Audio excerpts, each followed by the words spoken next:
Welcome to prime 9 news straight question. ప్రస్తుతం పశ్చిమ గోదావరి జిల్లా తణుకులో ఉన్నాం.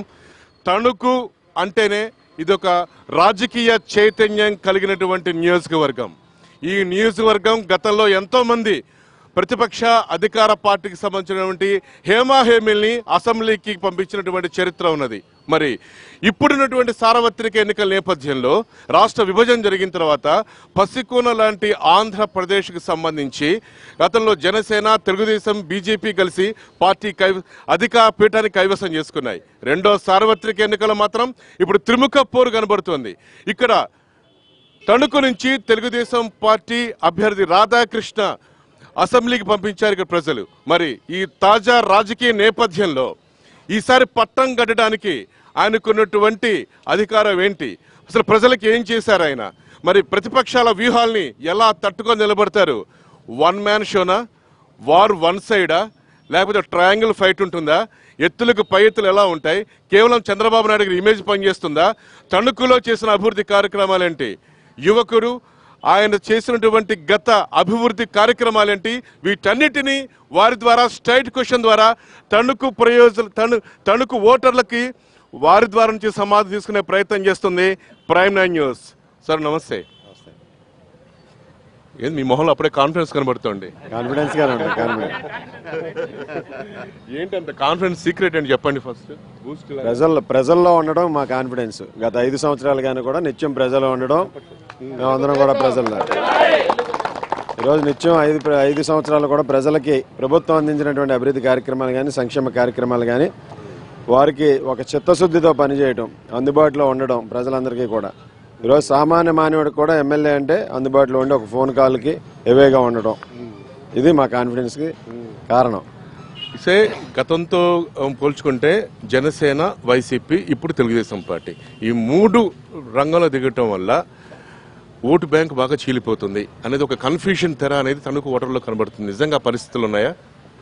Telugu Desam party vote bank Telugu Desam పార్టీకి ఉంటుంది. అదేవిధంగా తటస్థులు కూడా తెలుగుదేశం పార్టీకి మద్దతు తెలియజేస్తారు. ఈరోజు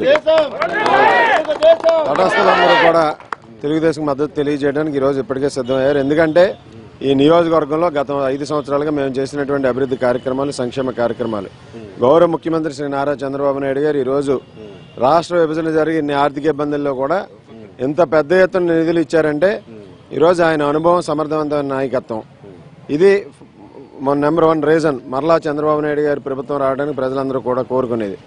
అదేవిధంగా ఈరోజు చంద్రబాబు నాయుడు గారు ఏదైతే అమలు చేస్తున్నారో, ఏదైతే ఆదేశాలు జారీ చేశారో ఇక్కడ అభివృద్ధి కార్యక్రమాలు చేయడంలో కానీ, సంక్షేమ కార్యక్రమాల ఫలాలు అందించడంలో కానీ, శాసనసభ్యునిగా నేను కానీ, మా ప్రజాప్రతినిధులు కానీ, మా తెలుగుదేశం పార్టీ నాయకులు, కార్యకర్తలు కానీ అందరూ కూడా నిత్యం ప్రజల్లో ఉండి వాటిని ప్రజలకు చేరువ చేయడం జరిగింది.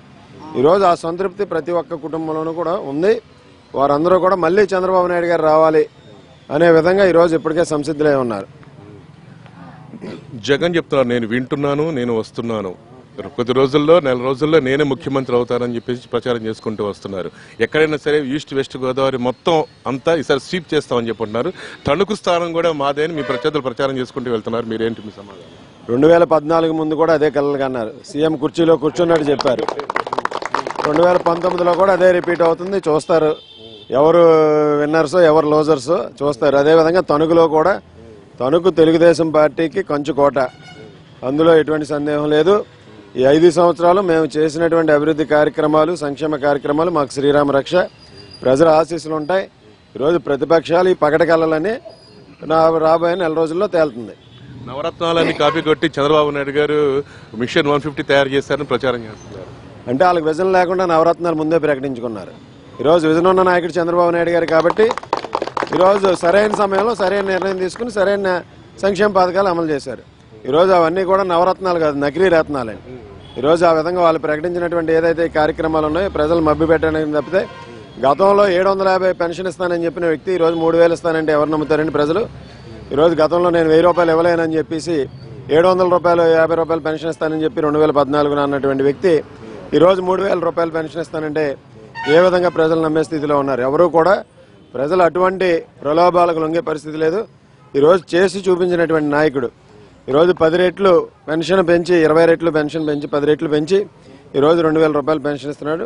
ఏ ఇంటికి వెళ్ళినా చెబుతారు ఈరోజు ఏ ఇంటికి వెళ్ళినా ప్రతి ఆడబడుచు వృద్ధులు కూడా చెప్తుంది ఒకటి, మేము అన్నం తిన్న చేతికి మేము ఎప్పుడు కూడా అన్యాయం చేయం, మాకు అన్నం పెట్టిన నాయకుడికి అన్యాయం చేయం. ఒక పెద్ద కొడుకు పెద్దన్న మాకు అండగా ఉన్నాడు కాబట్టి మేమందరం కూడా అండగా ఉంటామని చెప్తున్నాం. చంద్రబాబు నాయుడు గారి నాయకత్వం.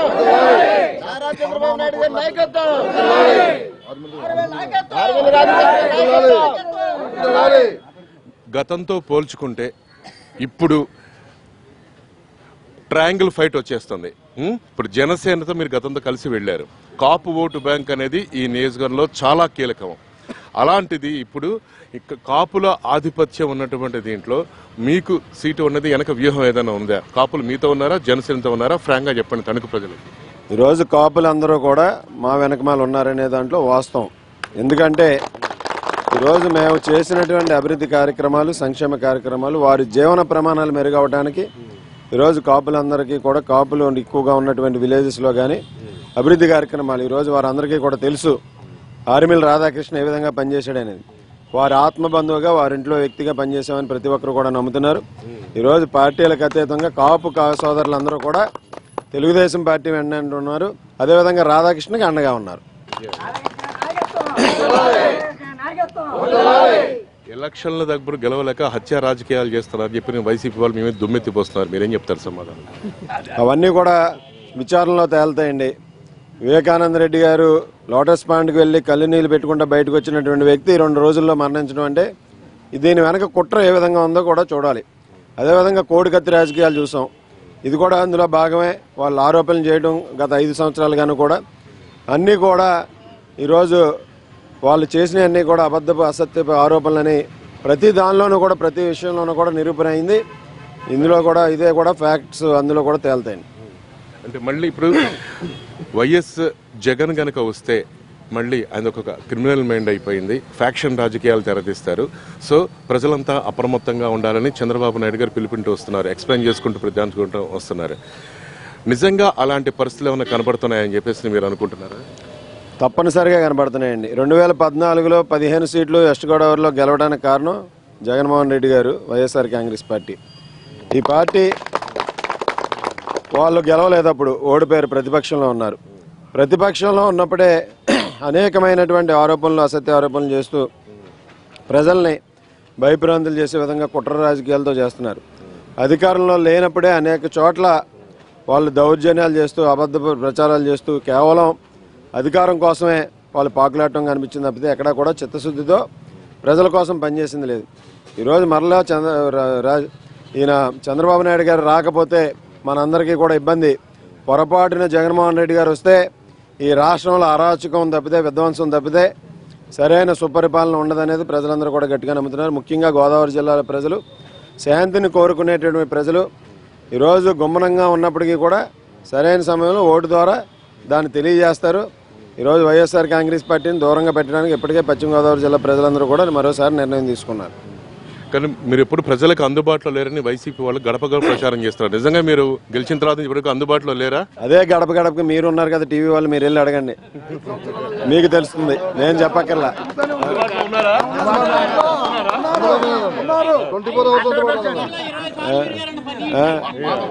నేను చెప్పాల్సిందా, మీరు వెళ్ళి శాంపిల్ సర్వే తీసుకోండి, మీరు వెళ్ళి శాంపిల్గా తీసుకోండి.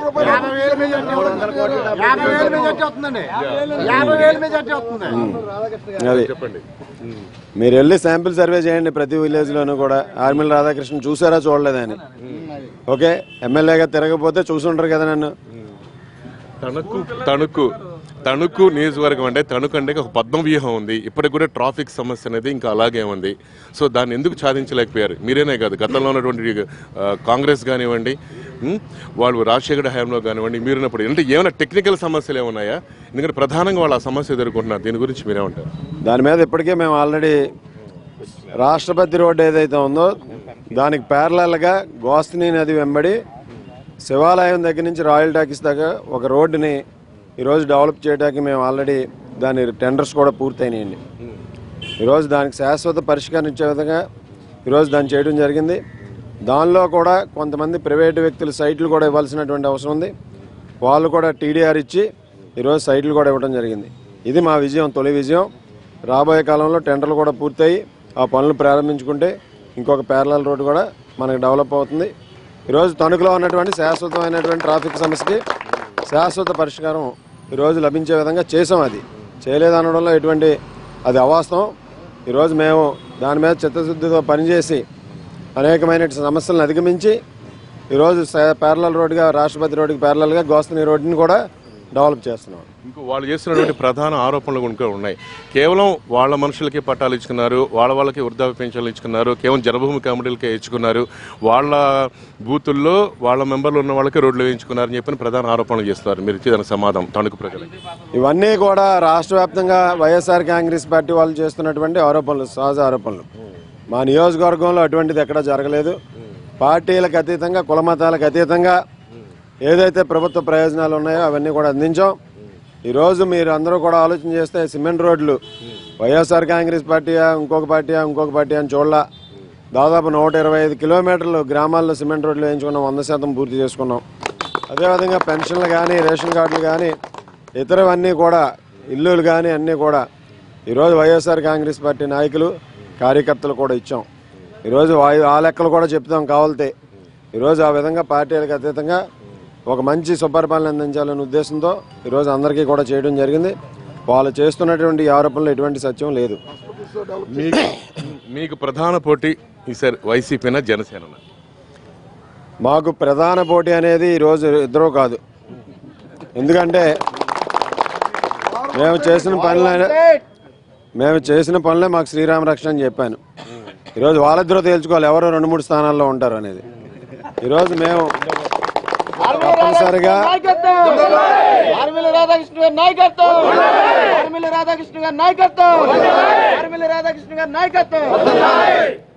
ఈరోజు మేము చేసినటువంటి పనులు, మేము ప్రజలకు అందుబాటులో ఉండటం, సంక్షేమ కార్యక్రమాల అమలు, ఇవే రేపు మా విజయానికి నాంది. ప్లస్ బ్రాండ్, మా బ్రాండ్ చంద్రబాబు నాయుడు గారు. చంద్రబాబు నాయుడు గారి రాష్ట్రానికి మళ్ళీ ముఖ్యమంత్రిగా ఎన్ని ఓట్లు సాధించి చంద్రబాబు నాయుడు గిఫ్ట్గా ఇవ్వబోతున్నారు?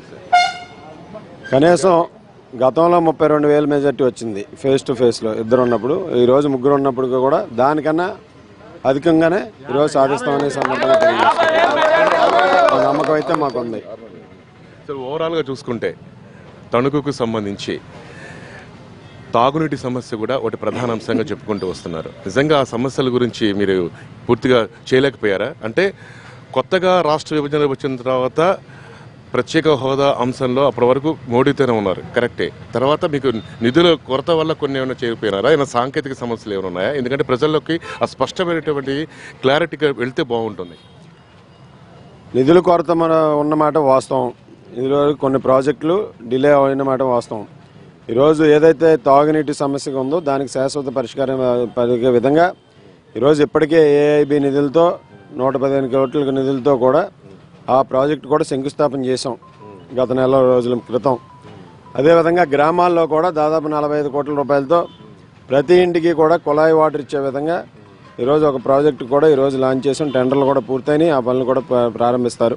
ఆ విధంగా తణుకు నియోజకవర్గం, తణుకు పట్టణం 3 మండలాల్లోనూ కూడా శాశ్వతమైనటువంటి తాగునీటి సమస్యకి శాశ్వతమైన పరిష్కారం ఇచ్చే విధంగా ప్రతి ఇంటికి కూడా తాగునీరు అందించడానికి ఇప్పటికే దాన్ని కూడా ఈ ప్రభుత్వ హయాంలో శాంక్షన్ చేశామని ఈ సందర్భంగా తెలియజేస్తున్నాను. ఇది కొంచెం టఫ్ క్వశ్చన్, మీరు అనేది చాలా డిప్లొమాటిక్గా ఆన్సర్ ఇస్తున్నారు. ఇది మాత్రం ఖచ్చితంగా మీరు సమాధానం చెప్పాల్సిందే. జనసేన మీకు ఫ్రెండ్లీ పార్టీనా? సాక్షి వాళ్ళు అలా ప్రచారం చేసుకుంటూ వస్తున్నారు. అండ్ మోటోను వైఎస్ జగన్ పార్టీ వాళ్ళకి సంబంధించి లోకేష్ బాబు మీద సాక్షాత్ ముఖ్యమంత్రి కొడుకు, భవిష్యత్తులో లోకేష్ రథసారథి తెలుగుదేశం పార్టీకి, అలాంటి మీద ఒక డమ్మీ క్యాండిడేట్ని తీసుకెళ్లి పెడతారు ఆ కమ్యూనిస్టులని. ఇక్కడే అర్థమైపోయింది వీళ్ళంతా ఫ్రెండ్షిప్ అని చెప్పి అన్ని వాళ్ళు ప్రజలు చేసుకొస్తున్నారు. మీరు ఫ్రెండ్లీనా? లోపాయకారు ఒప్పందం ఏమైనా ఉందా? అది మమ్మల్ని అడగాల్సిన క్వశ్చన్ కాదండి, జనసేనని అడగాల్సిన క్వశ్చన్. వాళ్ళు ఎందుకు పెడుతున్నారు అభ్యర్థులని? మీరు ఇంత స్టడీ చెప్తారని ఎక్స్పెక్ట్ చేయాలి. కరెక్ట్ చెప్పారు. Okay, thank you. ఓకే, అంతేనంటారా? అంతే. అలాంటప్పుడు ఇక్కడ కూడా మేమేం చెప్తామండి దానికి? ఎందుకు పెడుతున్నారు? వాళ్ళ క్యాండిడేట్స్ దొరికిన దాన్ని బట్టి, వాళ్ళకి అవైలబిలిటీ ఉన్న క్యాండిడేట్స్ని బట్టి ఆ ప్రొఫైల్స్ అన్నీ కూడా ఒక కమిటీ చేశారు. ఆ కమిటీ నుంచి ఇన్వైట్ చేశారు, చాలా మంది అప్లికెంట్స్ వచ్చారు, అందులో ఉన్నటువంటి బెస్ట్ తీసుకుంటారు. ఏ పార్టీ ఐటీ వాళ్ళంటే గట్టి క్యాండిడేట్ ఉన్నాడు, లోకేష్ స్థాయి లాంటి వ్యక్తి అని చెప్పేసి అనుకుంటే కదా. అలా కాకుండా ఒక డమ్మీ క్యాండిడేట్ పెట్టారంటే ఒక సిగ్నల్స్ వెళ్ళిపోయినాయి రాష్ట్ర వ్యాప్తంగా. సో అప్పుడు కలిసి వెళ్ళారు, ఇప్పుడు దూరంగా కొనుక్కుంటారండి. అది డమ్మీ క్యాండిడేట్ అని సిపిఐ సిపిఎం జాతీయ స్థాయి పార్టీలు, రెండు పార్టీలు కూడా జాతీయ స్థాయిలో ఇక్కడ ఉనికి ఎక్కడ ఉన్నది? ఇక్కడ ఉనికి ఎక్కడ ఉంది స్టేట్ లో? ఇప్పుడు ఈ రోజు వాళ్ళు పొత్తు పెట్టుకున్నారు, పొత్తులో భాగంగా వాళ్ళు షీట్ షేరింగ్ వాళ్ళు అడిగిన ఈయన ఇవ్వడం జరిగి ఉండొచ్చు. అది గెలిచిన తర్వాత ఏ మినిస్టర్ తీసుకోబోతున్నారు? మినిస్టర్ ఆశ లేదండి. ప్రజలకు అందుబాటులో ఉండటం, తణుకు నియోజకవర్గ ప్రజలకు సేవ చేయాలనేది ముందుగా చంద్రబాబు నాయుడు గారు ముఖ్యమంత్రి కావాలి, అదే మా లక్ష్యం. మినిస్ట్రీ ఆశ లేదు, మీరు ఒప్పుకుంటారా? మేము ఒప్పుకోమండి, మా సార్ ఒప్పుకున్నా మేము ఒప్పుకోమండి. చంద్రబాబు నాయుడు గారే ప్రకటిస్తారండి.